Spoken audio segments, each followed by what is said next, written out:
বলো। মামা হ্যাঁ, খিদে পেয়ে গেছে।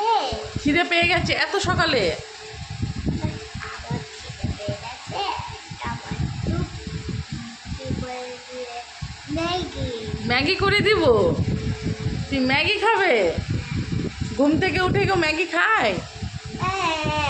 ও বাবলে বাবলে। আগে শোনো না, পেপার পেপার তুমি পড়তে পারো? তোমার রাগি যাচ্ছে আজকে। ওরে বাপ রে বাপ, তুমি রেগে যাচ্ছ? রেগে না, রাগি যাচ্ছি। কোথায় রেগে যাচ্ছি দেখি দেখি। ও মা, আমি তো ভয় পাচ্ছি তো। আমি বিশাল ভয় পাচ্ছি। এই দেখো ম্যাগি বার করে নিয়েছে। একটাই ম্যাগি করে দাও, একটা আমার বাচ্চাকে একটাই ম্যাগি করে দাও, একটাই ম্যাগি করে দাও। ম্যাগি পাগল।